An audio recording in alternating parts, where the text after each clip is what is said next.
Like, do I need to know about all the inner fights and drama between all these individual groups? Because, like, I can see why this appeals to someone who's, like, deeply into this world and lore, but to me, I'm like, it's the way my partner refers to all of political Twitter as macaroni dips, because everyone's got, like, a name. I'm like, oh, okay, and then you'll never believe what happened between, like, this person and this person. Vosh was fighting Destiny, who was fighting Thoughtslime, it's like, yeah, everyone sounds like macaroni. Like, this to me is, these are my macaroni dips, all right?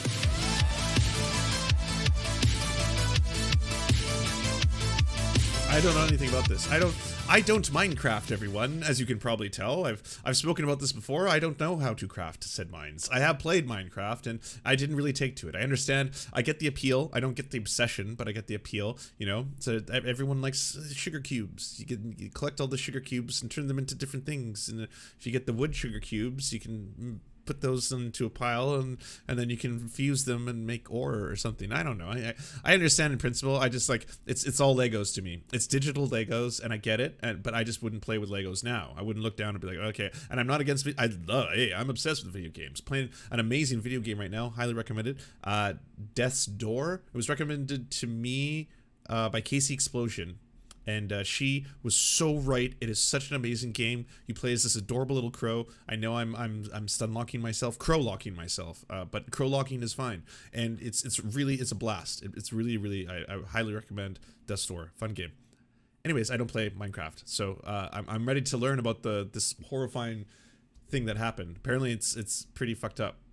Hey guys, Sky here, and I'm with Minecraft Universe, and today we are playing Epic Jump Map Butter Edition. It used to be called SkyDoesMinecraft. You would play with blocks and do stupid videos for little kids. This video is boring and nothing Minecraft. new? You guys probably know well, I don't know he anything is. about He's like it. one of the biggest Minecraft YouTubers, over 12 million subscribers. It's so easy to come online and have this persona and everything and have people love you and be a completely different person behind the scenes.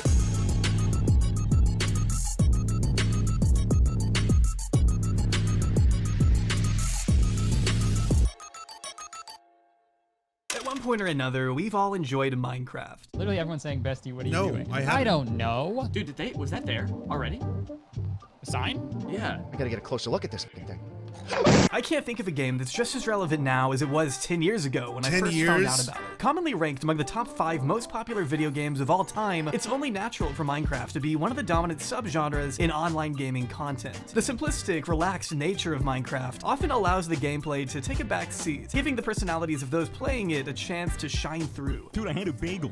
I ordered a bagel with bacon. It was bacon, cream cheese, and an egg. Which is necessary for creators looking to build a dedicated fan base. And it gets to me, the egg doesn't look like egg, the bacon doesn't look like bacon, and I shoved it in my mouth like a fat fuck anyways, and then I started vomiting. In recent years, one of the easiest ways to keep your enormous audience engaged is just with Stern? casual games of Minecraft with friends. Take Dream, for instance. Getting fans in the door by cheating on viral speedruns, and keeping them coming back for more with the Dream SMP, allowing viewers to feel a part of the action themselves. When he isn't arguing with Twitter accounts called BallsOver32, of course. For me, one of the main reasons I even cared about Minecraft was thanks to Tobuscus. If it weren't for his Let's Plays being so fun and endearing, I may never have played Minecraft to begin with. I also may never have bought this shirt, but that's something we won't talk about. The point is, I looked up to him feel so a old lot. right now. I was 13, and he was one of the only YouTubers I watched. So you can imagine how crushed I felt during his subsequent fall from grace. Tobuscus's fate serves as a cruel reminder that idolizing creators, particularly Minecrafters for some reason, is a dangerous game to play. Because the happy, clean image shown to their millions of young child fans haven't always turned out to be the exact individual behind the mask.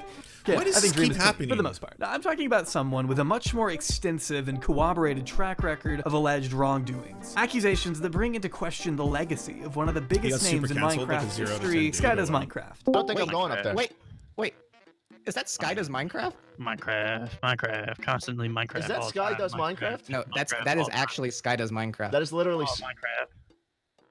Minecraft all the time, Minecraft 420 Blaze all the time, Minecraft. But you know what most Minecraft fans can't do? Tobuscus raped his Unlike the girlfriend, majority of you apparently. guys who are over the legal drinking age, to whom I'd have to recommend Bright Sellers. The monthly membership I wine feel like program an that ad. uses a simple 7-question I bought it, and let's play. SkyDoesMinecraft, currently known on YouTube as Sky Does Everything, is a non-binary online gaming personality and former animator who once boasted over 12 million subscribers at the peak of their career towards the late 2010s. Once the most subscribed Minecraft channel and the second most subscribed gaming channel on all of YouTube, since 2017, Sky has seen a net loss of about 800,000 of those subs over the course of a massive rebrand and a wave of severe abuse and neglect allegations that have tainted the reputation of the once family-friendly Minecraft entertainer. Born on January 17th, 1993, Adam Dahlberg experienced a rocky adolescence growing up in Washington State, with both parents out of the picture and an adopted mother hooked on OxyContin when Adam was still very young. On top of issues at home, Adam weighed around 300 pounds, was routinely picked on at school, and shunned for many barely know about circles PewDiePie in a lot of ways.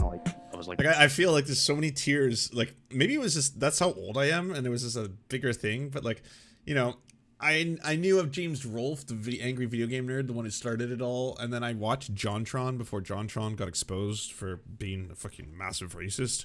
But like outside of that, Dunkey, I think Dunkey's the only person I ever watch of like video game YouTubers. And there's so many of them, and they're all so famous, and I'm always just like, okay, it's not my world. The really fat kid in the back of the class that nobody would talk to because I look weird. Because there's so much crazy going on in my home life, I wound up taking to the internet. With a lack of parental support combined with being a social outcast, Adam was drawn further into the internet, passing time with games of Minesweeper and pinball. But it wasn't long until Adam became notably obsessed with RuneScape at age 9. This was also around the time Adam became interested in smoking marijuana, and by 14 was shipped off to a Christian getaway camp. And subsequently did the stopped weed turn him smoking for a evil? bit. According to Adam, weed never took over my life or anything. It was just one of those things where it's just like, yeah, I smoke.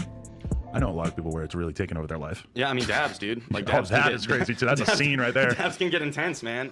I got to agree with that. I like, you know, as someone who's done a lot of drug in my life, a variety of all the things, you know, and nothing also. I got to say, I do not get the children and their dabs. I don't get it. It's like, hey, do you want to be high for 3 days? And you're like, no. What? I got shit to do, man. God damn, 3 days? Can I just turn it on and off for a couple hours like a switch? Does it have to be like I wake up the next day and I'm still fucking blitzed out of my mind? No. God damn. At some point, though, Adam got back into substances. Just take a small dab, then you don't get it. I'm not exactly sure when, but it happened. I think it's a super thing. As Adam became more enthralled in the lore of RuneScape. I'm gonna show my age again. But like, you know, my parents are always the ones who are like, oh, you kids today with your marijuana. In my time, you would get this thing. It was called like, you know, swag or something. And it would come from Mexico or whatever. And it would have a bunch of seeds and sticks in it. And that's what you rolled and you smoked. And it would pop and explode. And it was just, and you'd feel a little lightheaded. And that was marijuana. For you, you've got like, you know, what is it called? Shark OG Kefir 57. And it's got fucking 255% THC CBD combination, high indica combined with like a new strain we just invented and like all this shit, and you're just like, god damn, it's like it's a science now. It's been like absolutely weaponized. That's the difference between like my parents and me. And then I guess between me and the kids today, all the kids are like, yeah, we're gonna do all this like dabs and what was the other thing called, fucking butter or something, or it's just like, yeah, and it's like you'll straight be high for days. It was like, for days? What days? No. They began to realize just how extensive the community was over on YouTube, a website that had just launched the previous year in 2005. This is where Adam finally found a creative outlet, starting a channel dedicated to RuneScape by the name of Jin the Demon. They garnered around 11,000 subscribers before finally launching the renowned SkyDoesMinecraft in 2011. Oh, there's a lot of them. Okay. Hey, you know what? I should change my genre. But even then, it would take about 6 to 8 months before Adam saw any sort of traction, as many large Minecraft creators weren't totally willing to help out such a smaller channel without them first having a bit of clout. But Adam saw a gap in the market. See, 10 years ago, the most popular Minecraft videos were typically mod First time I've ever been in the but none of the Minecraft massive creators who dominated the genre had really delved much into the comedy aspect of things. So Adam figured, why not make a mod showcase that actually made people laugh? And once that was implemented, the rest was history. Oh god, I'm gonna swim up for polar bears. No, no, no, Yeah. Whoa. Dude, pay attention to me. Shut up, Spade. No, I'm supposed to be your friend. Stop it. Ow. Oh, you dick. Minecraft mod showcase Slenderman, Minecraft Explosives mod, Minecraft Derpy Squid mod. Just like that, Adam began raking in tens of millions of views on the regular. You're probably wondering, Sky, haven't you done this mod before? Well, actually, I have. But back when I did it, there was only like really small features. And for Wanted Weekend, people actually voted this in the top 4 most wanted, mod showcases to do. This was 2012. Minecraft was super popular, creepypastas were super popular. Why not combine them for a video that gets 5 million views? Then why the hell not make a sequel that gets 7 million views? Slendy, I swear to God, stay back! Yeah, I didn't even want to be your friend anyway. I mean, Adam knew what they were doing. Minecraft Zombie Apocalypse, 2 million views. More Zombies, 4 million views. Mutant Zombies, 12 million views. This channel hadn't even been around for longer than a year, and it was already seeing views in the 8-figure range. By January 2013, Adam would achieve 1 million subscribers. Hit an impressive 10 million subs only about a year and a half later, garnering billions of views across the entire channel. Pretty much the definition of overnight success. Not totally unheard of though, with Minecraft channel seeing rapid growth all the way up to today. The difference was Adam was the first to ever do it. Moreover, this was at a time when interest in the game had never been higher. So naturally, Adam and friends were quick to capitalize on such a golden opportunity. And guess what we are? What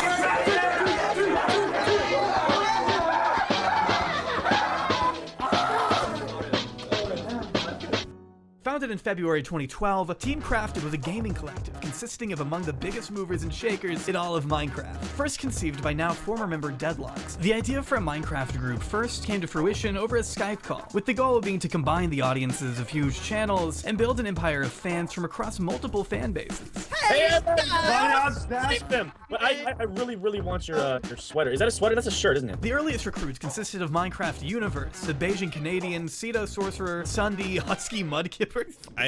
Kermit plays Minecraft. I have no idea what you just said at any of that. That sounds like an alien language. Perhaps the most notable member being Adam, who was actually hesitant to join at first, but eventually caved. This was of course among several other names who would all come and go as time progressed. It's honestly hard to keep up with the roster at a certain point. The important thing to know is that Team Crafted came with a lot of people and a lot of drama. Almost a comical amount, I have to say, after researching all of this. By 2013, a good handful of members had already left, including Adam's actual ex-fiancée, who deleted her entire social media presence once the couple called it quits in June of that year. The group was kind of falling apart. They needed to do something drastic to stay afloat and keep a healthy stream of content flowing. So they bought a mansion, moving to Encino, California with the aim of working, vlogging, and living together on always a matter of time until the streamer mansion appears. And yes, before you ask, that is Post Malone. I'm not kidding. Post Malone once made content with SkyDoesMinecraft and was kind of sort of an honorary member of Team Crafted for a bit. That was a twist I did not see coming. A feral Post Malone appears. Oh god.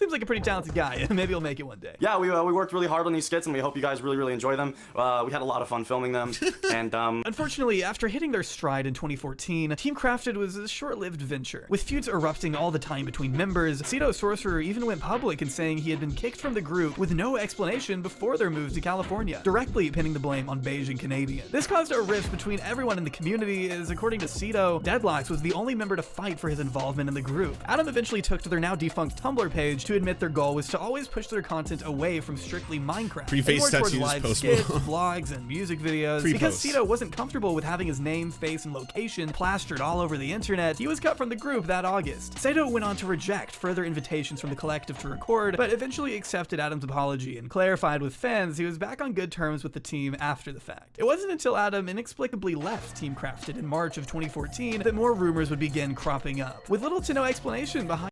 Okay, sorry, I have to interrupt this for 2 seconds because Dave of the Serfs has sent me something, and he usually sends me things during the stream that are going to be absolutely outrageously hilarious, so we do have to take a quick second to see whatever this is. From Confessions. Not safe for work. I'm so desperate to have sex with a female clown, I can't take it. More than anything, I just want a beautiful woman with a clown costume, makeup, and a big red nose to have sweaty, passionate sex with. I want her to lay on my bed, take off her big shoes, and let me suck and lick her toes while she blows up condoms and makes them into balloon animals. Then I want to take off her clown pants and clown you underwear and start pulling several feet of colored scarves out of her pussy. Once the scarves are out, I want to enter her and then fuck her as she honks her big red nose in time for the thrusts. I want her to do the clown laugh and spray me with a squirt gun flour as I come. I don't know why I have this fantasy, but I do, and it's killing me. I want this clown pussy so bad it hurts. Now that was how it started. Here's how it's going. I fulfilled my dream. I had sex with a woman in a clown costume, and it was everything I wanted and more. Okay. I met a woman after my post went viral, and she messaged me. We got to talking and hit it off, and she's kind of got a clown thing too. As it turns out, she was only a 3-hour drive from me, and after sharing pictures, we decided to meet in a neutral location between us. I booked a hotel room, and we began Sunday evening. After I'd been waiting in the room for about an hour, I thought I might have ghosted or catfished again. As my heart started to sink, there was a knock at the door. I opened it, and there she was, the beautiful, sexy clown woman of my dreams. Her outfit... Hold on one sec. I need to make this a little bit more appropriate.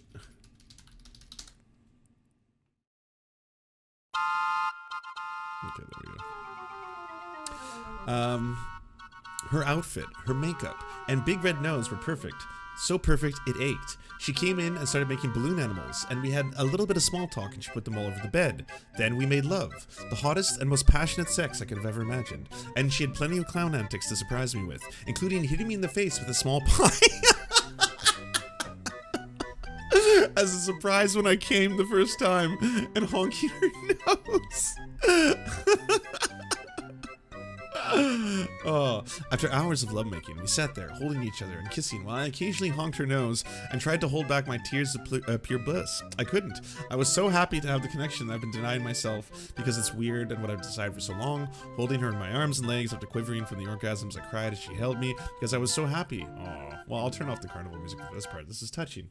And she began to cry too, and we were definitely going to be together now, and we were so happy with each other. I felt like a hole in my soul has been healed and that my life is finally on its way up. Thank you for the love and support, everyone. So many of you have been so kind. It means the world to me. Wow, this has turned into the most wholesome story. Holy shit. Holy shit. How did, or clownsome? I don't know. I don't know.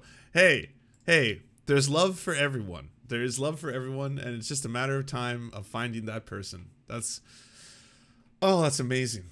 That is amazing. The decision, fans at the time ruled Adam must have been fed up with the recent commercialization of the team by their manager Matt Michelson, a theory later confirmed by Adam's ex-wife on Ask FM. Deadlocks left the very same day, along with if it's not true, I'll be really sad. But if it is true, if in fact that was the true romance clown, the clown man romance, the clown mance, I don't know what you call it. You know, inshallah. Animator by the name of Blue Monkey. Over the rest of that month, about 4 other members would leave Team Crafted for mostly unexplained reasons. To this day, the true explanation for the fall of Team Crafted is still up for debate, with some blaming Adam for leaving out of nowhere, and others pointing fingers at Beijing Canadian, who is said to have been responsible for allowing a manager to commodify the group of what was once just a bunch of friends having fun. Still, the infighting wasn't about to stop just because the group ended. As fans noticed, Adam and Mitch, Beijing Canadian, had stopped recording together all at once. In fact, the link to Mitch's channel had mystifyingly vanished from every single one of Adam's videos he was in. After recalling an early Twitter spat between the two, fans turned to a mutual friend of the pair who stated they just realized that they wanted different things, and they decided to not record or be friends anymore. It's very common for people to drift apart due to different wants. To this day, fans... Is there more to the story than it's... I mean, I know it just started the surface with Sky Media and KSI Battle, Adam versus Alyssa, Adam versus Ross, Liz Buggy allegations. I guess that's where this takes a turn for the worst.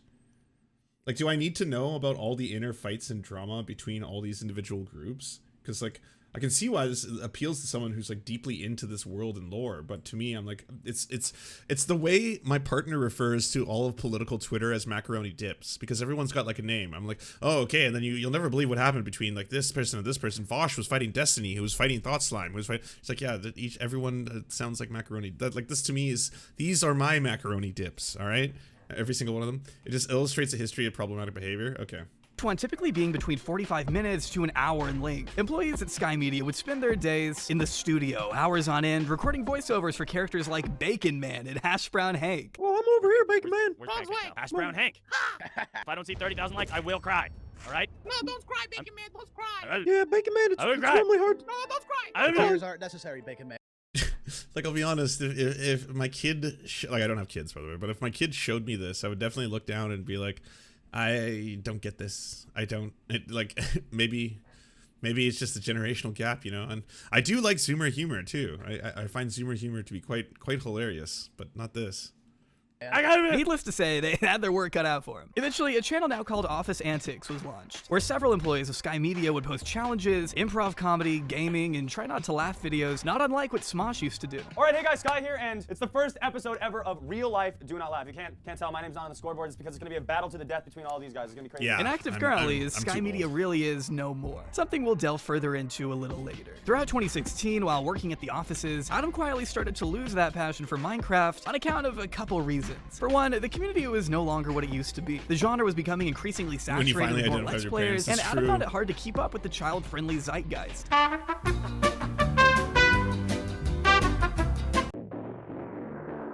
Turning to a life of music, Adam transformed into the artist formerly known as SkyDoesMinecraft by adopting the alias Net Nobody, releasing a handful of lyric videos and songs not too dissimilar from what other YouTubers turned musicians have made in the past. There really wasn't anything too distinctive No, it's something at first is glitching and I don't know what, and now I'm just trying to not lose the stream. Okay, we're back.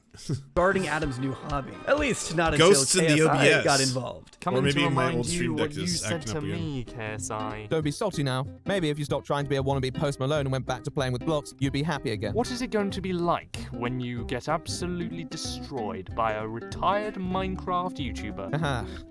Don't disappoint me. The world-renowned rapper, boxer, and more recently sports drink entrepreneur was forced into a Twitter dispute after the Minecrafter unleashed a series of tweets roasting JJ for being a bad artist, threatening to drop better bars than him on a diss track of their own entitled Diss Track Ed, the first of two singles Adam would use to ambush KSI that August. KSI wasted no time addressing the madness, going on to respond to Adam's disses on his own main channel. Why does this happen in every YouTube community? It doesn't matter who it is. Doesn't like it spans everything. Could be food, could be people who like do mukbang, could be like the reviews of Furbies. Doesn't matter. There's always like the YouTube spats that escalate into the rap battles for some reason, and then into the long form documentary takedowns. In front of 17 million people. It's like it is inevitable. And it's always so bad. Wait. I'ma pull. Wait, what? Your subtitles are false. I'ma pull that mask down. I'ma take that gold crown. What? Make up your f***ing mind. What clown? Where's the crown? I don't, what's the, Did you just think, what rhymes with crown? Clown. Oh. Threatening to ruin Adam's career, KSI began preparing a counter diss track, heightening the beef on Twitter by posting, I can't even show you. After Adam planted a leak of their own upcoming track only a few days later, Deji and JJ reacted to it in the video titled Ha Ha Ha Ha Ha Ha Ha Ha Ha Ha Ha. You get it, it's a very abstract title. Oh, what? No, what is this? What is this? How is this? It's just him How being is this raped? a response? I'm about to give him the diss track of his life, and he's just there going, yeah, yeah.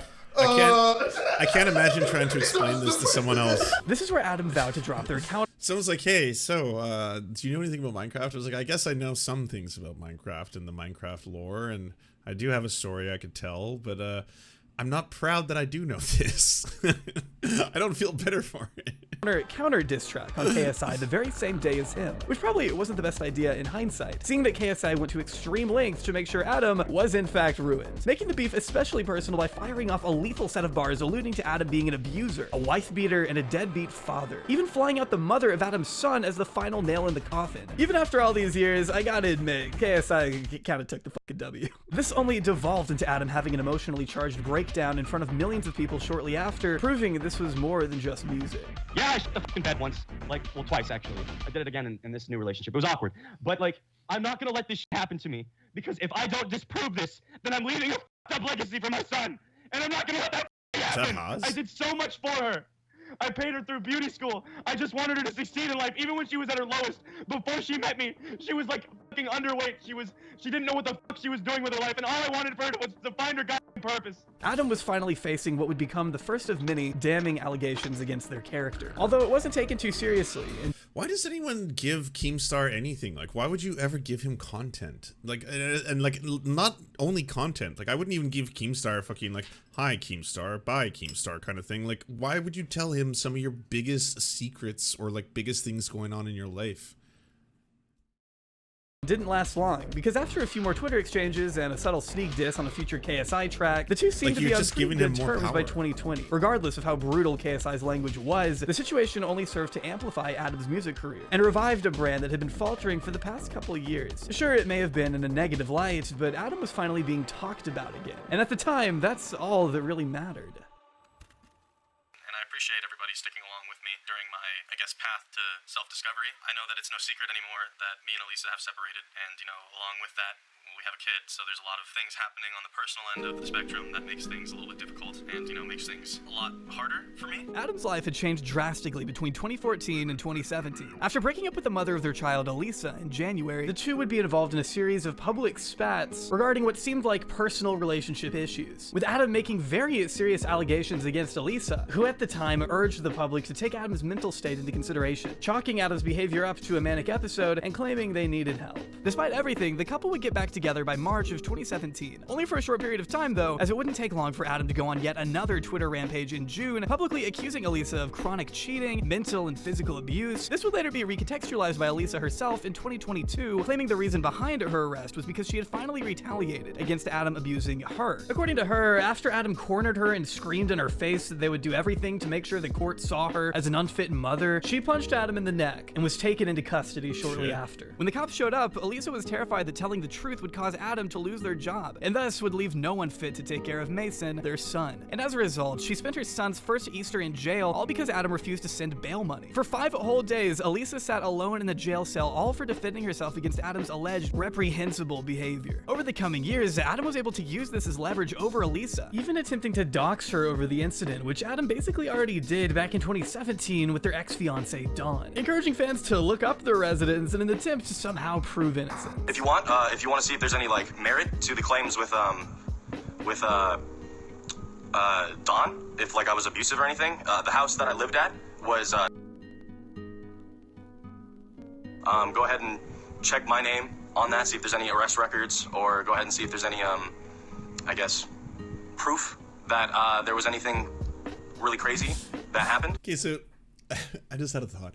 You know how there's always going to be a never-ending supply of just wild stories that happen from, say, rock stars, you know? It's just like, oh, these are just wild rock stars living their rock star lives, and they don't have a real, you know, grounded basis in reality. They live these strange lives where they have just thousands of people who are, like, adoring fans of them, and they go around and they have sex with all of their adoring fans, sometimes even their young fans, and they do all these drugs, and they party, but that whole thing kind of gets replicated in other forms of media. But instead of like, what do? It's not like, well, this person is a famous like rap artist, or this person is a famous like metal artist. It's like, this person is a famous Minecraft YouTuber, not even someone who works on Minecraft, but someone who does Minecraft YouTube videos, sketches where he plays Mr. Bacon. But they're still like living these wild lives publicly for everyone and being train wrecks.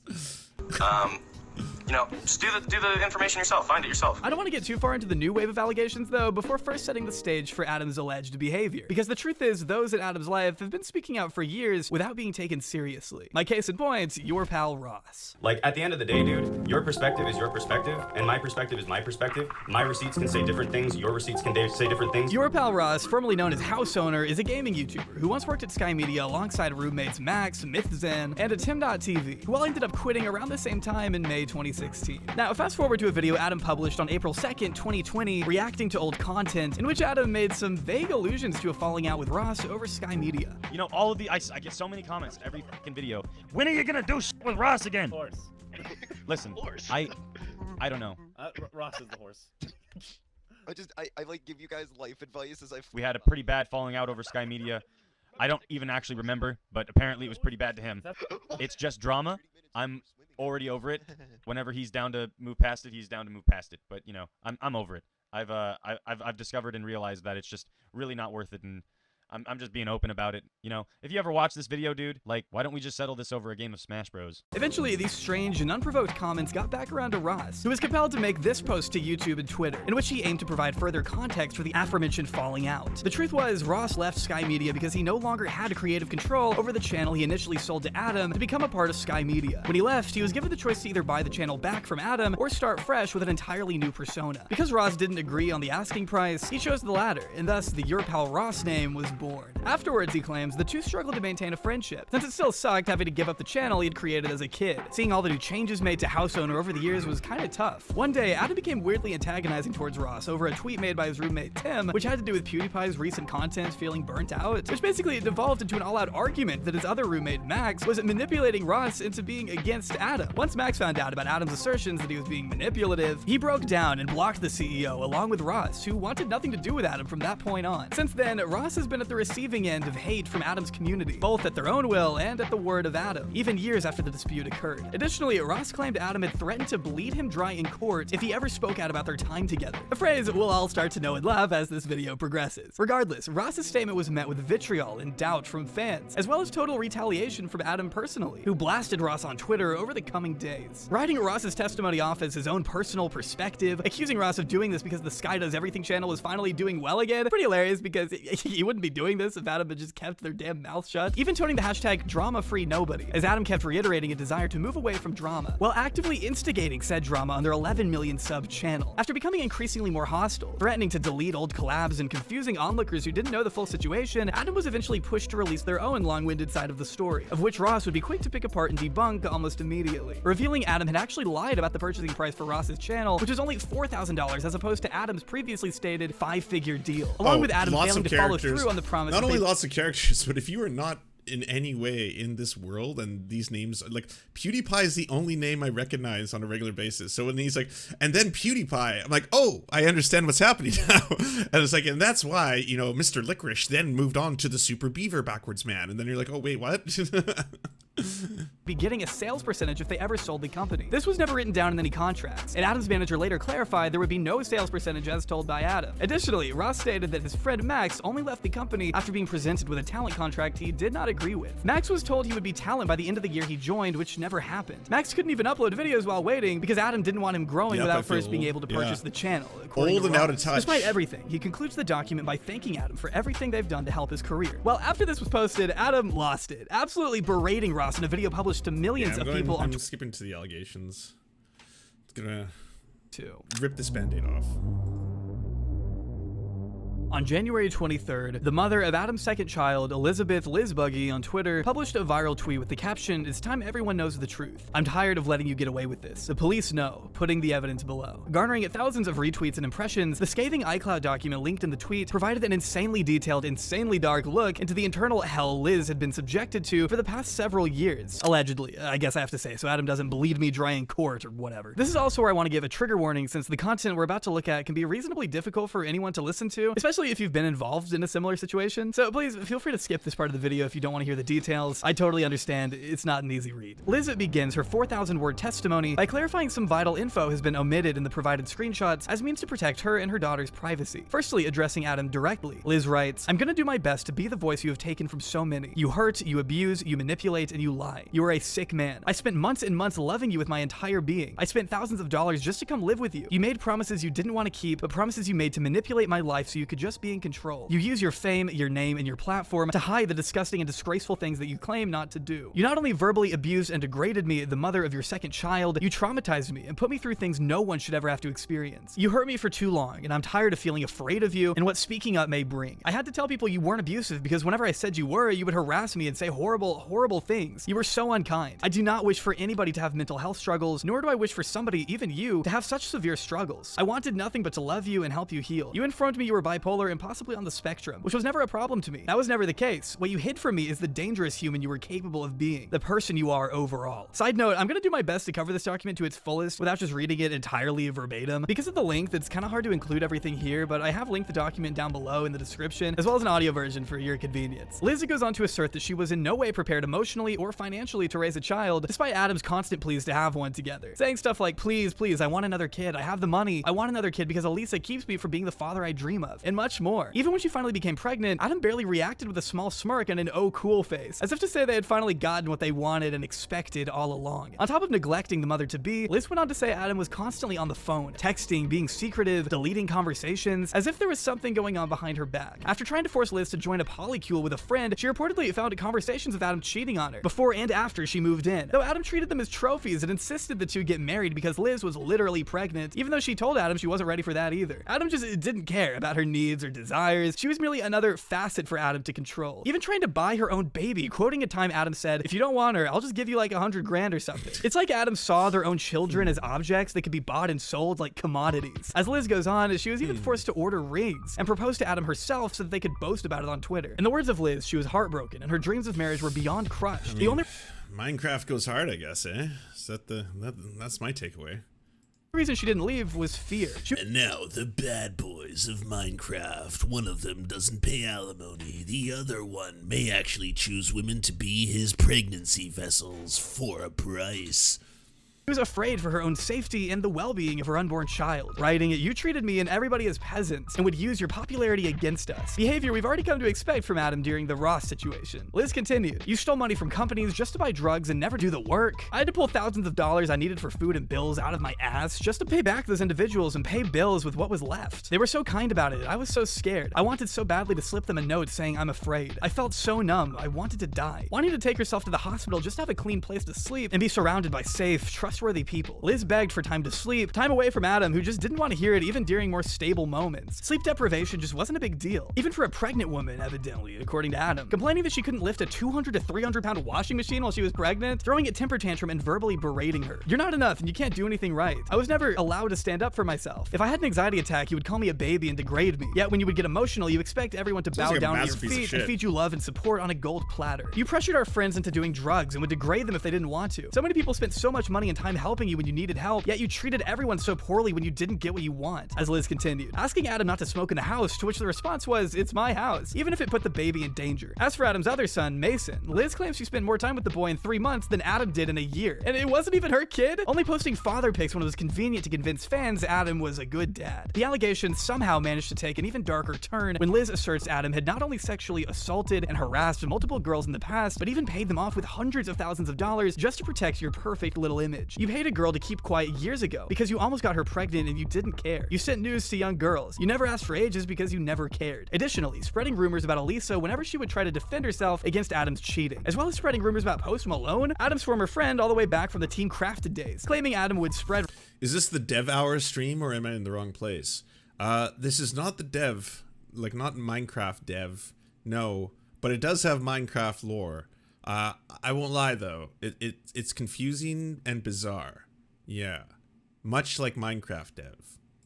Rumors of Post Malone saying awful things about his character, which is odd because last I checked, he was even checking in on you and extremely kind, was trying to help you out even. From abusing drugs, you would act possessed and do a bunch of spiritual talk. I thought you were just deep into spirituality, but that was the drugs, because your psychiatrist a few years ago told you that even weed is dangerous and can put you into psychosis. Elisa tried so much to help you. All your girlfriends did. You didn't care. Liz goes on to claim that Adam had bizarrely cheated on her with an AI, waking people up in the middle of the night to tell people about it. By February, she claims Adam had gotten belligerent, meaner, stopped eating and sleeping normally, and how movies can't even depict how scary things would get. According to Liz's testimony, Adam would break things, throw objects, rip stuff off the walls, and scream at ants. Started calling her dog Albert Elon Musk. Adam locked him in a kennel, forced the animal to eat candy and drink Gatorade with photo evidence too, letting him outside in the cold where he almost literally froze to death, according to Liz, dragging the dog by its throat and throwing him in a kennel surrounded by all mirrors. Adam would jump in and out of windows, scattering food across the walls and floors of their house. Even when Adam was stable, as outlined in her testimony, Adam would still treat people horribly, no matter if they were trying to help or not. Weirdly and cruelly clogging the drains of their house and forcing a pregnant Liz to waddle down the street to use the restroom. Tears on my face and my hair a mess because you wouldn't let me shower. You'd constantly tell me how I'm going to be a bad mother because I couldn't do something fast enough or to your standards. You would scream at me to leave, and when I tried, you would grab me and speaking nonsense. I tried so desperately to bring you back to baseline. I tried so hard. You'd have stable moments and still would not care what you were doing. At another point, she continues, you cut a gash into your knuckle. You came up to me and I continuously tried to clean it and bandage it while our friends tried to keep you calm. You came up to me with the bandages off and started putting the blood on my face and on my arms. I was horrified. You started painting on the walls with your blood. You put blood marks on our lizard tanks and our bathroom walls as well as the mirrors. You elbowed my back. Okay, wait, what? What the fuck? It's just like, it was a very, very fast roller coaster ride off the cliff there. Sorry you had to see that, Chico. I'm not proud. Belly several times. I was just trying to love you. I continuously spoke calmly and did everything I could. After getting the wrist checked out at the hospital, she claims Adam got violent, saying, I came up to you and you started screaming and kicked your feet into my belly and started shoving me away, screaming awful things. I thought I was going to miscarry, it hurt so bad. I stood up and the social worker hugged me while I bawled my eyes out. Security took over again. They made sure I was okay and had me leave. The nurses called me to make sure I was okay, and I'll never forget them. You were hospitalized for a week. Elisa never gave up on helping me, even if it was just checking in. She is not the bad guy you so claimed her to be. Upon leaving the hospital, Adam unfortunately got worse. You became more violent. You were medicated, then stopped taking them when you felt stable because you've always enjoyed feeling powerful. You said so yourself. The second you saw flashing lights, you acted completely fine and tried telling them I was crazy. They didn't take you away. I'd tell you I felt sick and was worried about the baby and you'd laugh it off, citing one instance in particular where Adam began squeezing her until it hurt, shouting nonsense in her ear and screamed at her to break her Totoro bong piece, which was a gift. You were threatening to kill people, our roommate, our friends. You for some reason kept bringing up Ant Venom and how badly you wanted to kill him. You were fully in psychosis at this point, reportedly keeping dozens of voice recordings of all of this until Adam made her delete everything. The police were informed as Adam had also done this to Elisa too. You threatened to end your life many times if I didn't listen to you or do what you want. I don't Even know. when you were I feel so old. I mean, you know, you have kids, right? You probably have children who would understand this a lot more. It's like the world of Minecraft, but like one of the darkest stories in Minecraft lore about someone who I guess had a full psychotic episode and went after his wife and unborn kid. It's yeah, I did not know about any of this. I feel so old right now. It's a Minecraft horror story. The allegations of SkyDoesMinecraft. It's yeah, it's getting pretty dark. That's for sure. You would this is make all these Minecraft. threats. One night before the police came, you got in my face with a knife before they arrived, screaming how you wanted to kill our Oh, and everyone go check out Car's channel. Slash's mattress, providing the police reports with further details on these incidents, as well as photos of the mattress itself. On top of blaming Liz for her ex-boyfriend's suicide in 2016, yanking her out of bed by her arm, Adam put the couple about $7,000 in debt after blowing through all of the remaining money on candy, drugs, and things a pregnant mother just can't eat. Finally, after a desperate call to her father, Liz's family drove down from Colorado to save her from such a hellish lifestyle inflicted by Adam, claiming her child would be dead if they were still living together. Even after blocking Adam on everything, she was still harassed by fans of Net Nobody who had twisted the situation so much that Liz was made out to be some kind of villain to those who never knew the real story. For the longest time, Liz was afraid to publish this document, not just because of all the horribly rude DMs she would get, but also the nice ones from fans who she did not want to upset by sharing the real side of their childhood hero. I know I'll get hate again, but you know what you're doing and always have. You never care unless it fires back in your face. I want you to get better. I want you to heal, but I don't want you hurting anyone else. In addition to her testimony, Liz was sure to include piles of evidence and receipts to back up her many claims, of which the police themselves had provided her, including a video taken by Adam, reportedly begging Liz for her last $200 she intended to spend on food, whereas Adam only wanted it for candy and drugs. Not to mention screenshots of Adam threatening suicide on Twitter, all for the purpose of making people look and feel bad. Providing photos of the candy Adam would live off, the small closet Adam wanted the baby to live and sleep in, the family's general living conditions, as well as a multitude of conversations that all seemed to prove exactly what Liz was saying when she wanted Adam to get help, only to not be taken seriously, sending unrelated gifts and memes in the face of an emotionally distraught mother who just wanted the best for everyone involved, voice memos and all. And right now.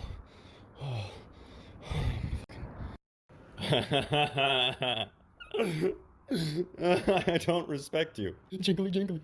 Jingly jingly. We will listen. Oh my gosh. I'm just busting pistachios over and over and over again into my mouth. Oh, I'm focused. I'm trying to make our kid retarded. But this wouldn't be the last of the allegations to come out against Adam. Over the coming days and weeks, Liz's post would be followed up by an absolute flood of negative testimonies and experiences with Adam, varying in severity, but all going to further corroborate her initial claims, some of which being former Sky Media employees, like Tim.tv, who took to Twitter with a thread writing, "Working at Sky Media was the darkest period of my life that I've ever and probably will ever have. Eventually, the constant gaslighting and mental torture led me to nearly kill myself, but I decided to take my situation into my own hands and quit/move away as far as I could. Since then, it's been a years-long battle of trying to rebuild my self-worth, and I'm not sure if I'll ever be back to 100%, but I'll keep trying. I don't feel like going into details, but one fun situation was when my mom had a heart attack, and I wanted to go visit her to see if she was okay. This was one of the many times my loyalty was threatened and my job was held over my head because I had more videos to edit. It sounds absurd now, but with the fact that none of my relocation costs to Seattle were paid for by the company, that decision gets a little harder." To which Elisa even responded, "I remember not seeing you for a while because of how busy you were with your work and your channel. When I finally did see you, I was shocked with how much weight you had lost from all the stress. No one seemed to give a shit either. Then as far as Jinbop, Adam's friend and former associate exposed by the FBI for being a pedophile that we just haven't had time to talk about, Tim commented, Jin used to be at the office as late as me, and I was always wondering what he was up to. I checked and he was talking to fans on Skype, which I thought was pretty weird because they were literal kids. I brought this up to management and was told to mind my own business and edit. Kind of puts this clip in a different light too, doesn't it? This is where I'm about to get controversial. So get ready for this. This could either end my career or prove that I'm being very real with you guys. I never thought Jin was that bad of a guy when I knew. And it's not my fault or has anything to do with me what happened to him. So sucks, bro. Tim and Ross's former roommate, Max, also came out with a twitlonger of his own, explaining more of his time at Sky Media, in which he writes, when I was finally given a contract to sign and sell my channel, the offer was $5,000, a one-year non-complete, no social media presence for a year if I left, complete loss of any right to the name Mythzan, and a bunch of other legal mumbo-jumbo that I did not agree with and was advised by several third parties not to sign. After over a year of waiting and being strung along, I decided to quit once I was handed such a shitty deal, which lines up exactly with Ross's testimony from years prior. Tim was vilified for no reason, treated horribly by everyone at the offices. Despite working 15 to 17-hour days, Max confirms Elise's assertions that Adam would only sometimes come into work as the CEO of the company. As it was revealed, the team kept two schedules, one for if Adam showed up and one for if Adam did not show up. Other past employees of Adam, Sub-Zero Extabyte being only 15 at the time, was editing 6 videos and 6 thumbnails a day, forfeiting school, sleep, and a social life, all for Adam. So child labor too. Something similar. The working environment was disgusting and unprofessional. How many things do we have to stack in this story? It's everything from like pedophilia, child labor, endangerment, child endangerment, abuse, sexual abuse. Like it's like this one has it all. Professional. As Max says, he was shocked he stayed there as long as he did, though at the time, he felt brainwashed. In fact, the main reason he hadn't spoken out sooner was because Adam had always insisted that if he did, Adam would bleed him dry in court from legal fees, and then he would have nothing. It didn't matter if Adam was in the wrong. From there, Elisa would continue to share more horror stories from her past with Adam, including the time she was 6 months pregnant. Adam took her car keys, phone, and laptop, leaving her alone in the house with no food until they came back around 11 p.m. She couldn't even walk anywhere for refuge on account of their lake house being miles away from any grocery store or restaurant. She wrote, Adam isolated me from my friends and family. I had no one to call and my father was in Mexico. I had no money of my own because Adam was supporting me because I had recently given birth to our son and I wasn't working, claiming Adam took financial control of everything. Also the reason she no longer has access to her YouTube channel. After speaking up on Twitter, she then received a bizarre message from Adam's mom, basically shaming her for telling her story. Even former Team Crafted members came forward to verify the things being said, with Deadlock stating, everyone was so scared of this guy, including myself. Creators spent years being intimidated. Adam lost 99% of their friends throughout their career. Now you guys know why. Scumbag. I'd never be friends with a guy like that. With Cedo Sorcerer writing, half of me wants to put my experiences out, which explains the full story on why I left YouTube in 2014, but the other half just wants to avoid this drama because the anxiety is what caused— I think the lesson of the story, everyone, is don't go into streamer houses. Don't move into the streamer mansion, you know? It's probably not going to work out that great. I don't really know of a good streamer mansion in which everyone leaves and it's like, well, we left, you know, cordially. We're all very happy with our decision, both to be in the streamer house and now our life after, and our life, I guess, outside of the streamer house. They're both equal, good opportunities, friendly people, great experiences, good times. You know, it's almost always something fucked up happens. The stomach-turning pain I had in 2014, which made me leave. To which Gizzy Gaza responded, mood. But to me, I was too afraid to talk about the stuff. Oh yeah, there's rumors of stuff happening at the Tim Pool compound. As of now, they're mostly rumors. There hasn't been substantiated claims. Let's just say that.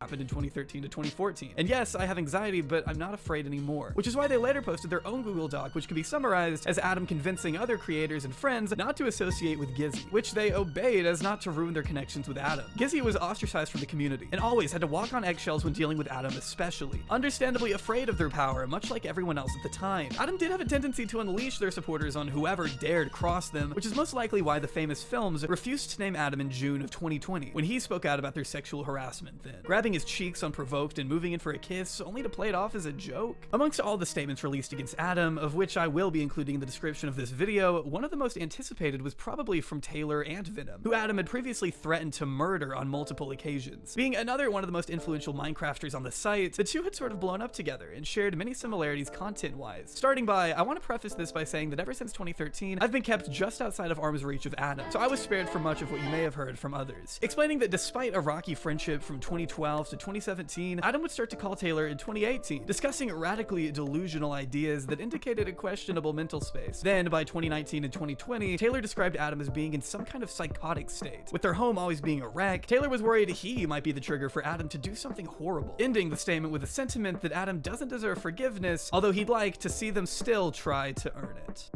Hey guys, Scott here, I'm with Ant Venom, and today we are playing Rumble Pit. It is a new map made by Podcrash, and it is really awesome. Basically, it's two players are pitted against each other in a fight to the death, 10 lives, no fancy equipment, just a sword, a bow, and your PvP set. The better PvPer is. It's hard for me to sit here and read every last testament made against Adam in this one video alone, but that's certainly not to say one statement contains any less merit than another, which is why I'd encourage you to read all of them in their entirety down below to really get as vivid a picture of Adam's track record of abuse as possible. I don't have to tell you that Adam is in a horrifically dark mental space and has brought unimaginable terror into the lives of so many loved ones over the past several years, because those most affected will tell you themselves. Watching the downfall of a childhood hero is never easy for those on the outside, but it's important to remember the individuals impacted the most and sympathize with the pain, stress, and trauma brought on by such a deeply troubled individual. Adam's reputation has been tainted forever, as those closest to them have finally put SkyDoesMinecraft or Net Nobody on display in their truest, most sickening form. After so many years of twisting the narrative and hiding behind an audience of nostalgia-driven fans who don't know any better, some of which even being manipulated into sending Adam money as recent as late 2021, the internet is finally aware of the damage Adam has inflicted on an insane amount of people. My only hope is that everyone involved in this painful mess is one day able to achieve the peace and solace they all deserve to find.